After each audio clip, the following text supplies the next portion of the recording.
La couverture porte les couleurs du mouvement Rasta, un essai pour explorer l'œuvre de l'icône du reggae. Bob Marley, cri de cœur, cri de raison et cri d'amour. Trois thèmes qui, selon Médard Kouassi, auteur passionné, sous-tendent l'œuvre de l'artiste. Le cri de cœur, c'est cri récent de tout ce qu'il voit dans le monde entier. Le cri de raison, ce sont des leçons qu'il donne à partir de ses connaissances spirituelles et mystiques, il faut le dire. Voilà. Et puis le cri d'amour, ce sont ses amours à lui, et puis l'amour en général entre l'homme et la femme. Marley, pas qu'un simple chanteur, il est au-delà de l'artiste un porteur d'idées, un théosophe. Quand on écoute la musique de Bob, cela traduit ses connaissances et la sagesse qu'il a reçue en étudiant les vertus de Dieu. Voilà. C'est ce qui m'a attiré en lui. Une des raisons de ce voyage littéraire proposé par Médard Kouassi au cœur de l'œuvre et des textes de Nesta Marley reste la profonde ambivalence des paroles. Ne laisse jamais pleurer les enfants, Church and Rock, car tu devras dire pourquoi. Adja.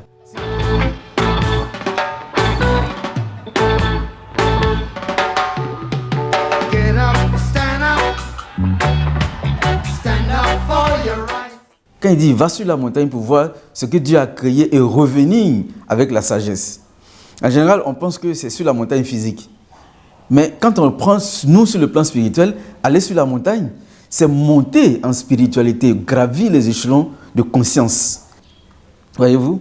Donc c'est cela qui est la traduction même des œuvres de Bob. Bob Marley comme ambassadeur du reggae, l'unanimité est faite, mais à la faveur de ce 1er juillet, consacrant aux yeux des Nations Unies la journée du reggae, il y a comme une pointe d'amertume chez l'auteur. On chante pour danser et tout, mais les Jamaïcains, ils ne chantent pas pour danser seulement. Surtout, ils chantent pour conscientiser. Voyez-vous? Donc, je suis un peu en peine.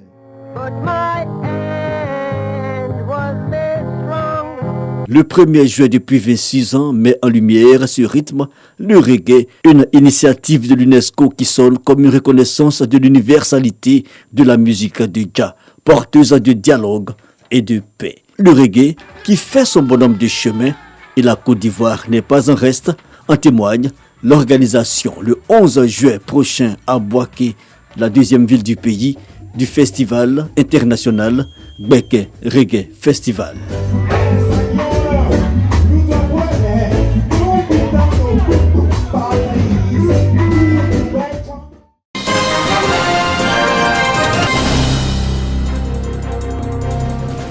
Elle est la présidente fondatrice de l'URD, l'Union républicaine pour la démocratie.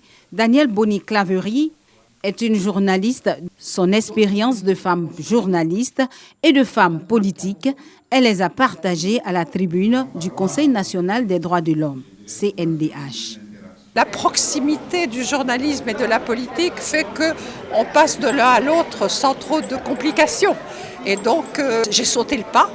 J'ai rencontré les mêmes difficultés que toutes les femmes rencontrent en politique, comme elles le rencontrent dans leur vie professionnelle. Mais je pense qu'avec de la détermination et du courage, et je pense que les femmes ont beaucoup de détermination et de courage, à partir de là, cela nous permet de rentrer en politique. À la suite de sa communication, une autre, celle sur les acquis de la gouvernance sécuritaire en Côte d'Ivoire. Ça nous a permis de mettre en lumière tout ce que le gouvernement fait, tout ce qui a été fait sous la gouvernance de son Excellence M. Alassane Ouattara dans le cadre de la sécurité. La Côte d'Ivoire participe aux opérations de maintien de paix aux côtés des Nations Unies, ce qui permet à nos forces de l'ordre d'acquérir des compétences. Du journalisme à la politique et les acquis de la gouvernance, deux communications qui ont fait l'objet d'échanges fructueux pour les participants. Nous avons été édifiés par la conférencière qui nous a exhortés à vraiment prendre conscience de notre place de femme en politique et nous permettre aussi de pouvoir vraiment répondre au dialogue qui peut se passer au sein de notre pays. Je pense que ce sont des thèmes qui sont d'actualité. En tout cas, nous avons appris beaucoup de choses et je pense que ce sont des moyens pour nous permettre de faire des analyses et des propositions au gouvernement afin que la situation puisse être apaisée. Ont participé à cette rencontre du CNDH, membres de la société civile, partis politiques et bien d'autres acteurs de différents secteurs d'activité.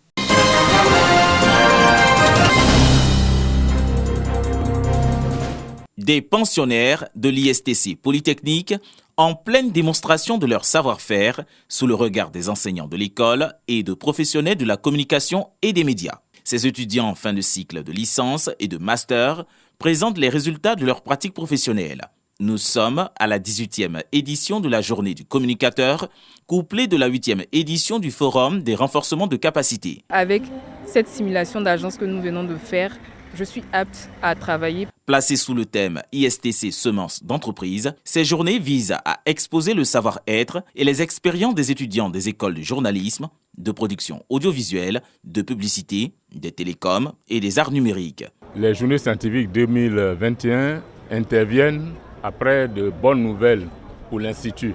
L'homologation de tous les 10 diplômes délivrés par l'ISTC. Le thème de cette année, c'est une invitation à créer sa propre entreprise, à être son patron et le patron des autres. Les ministres de tutelle, Amadou Koulibaly et Adama Diawara, ont invité à l'occasion de ces journées scientifiques les étudiants à développer leur esprit d'entrepreneuriat, gage de leur insertion professionnelle. Le thème de cette année, ISTC Semences d'entreprise, est que chacun de vous puisse s'inscrire dans l'idée qu'il est un futur entrepreneur, que lui aussi, il va embaucher, il va créer sa PME, il sera un patron. Il faut penser à l'auto-emploi.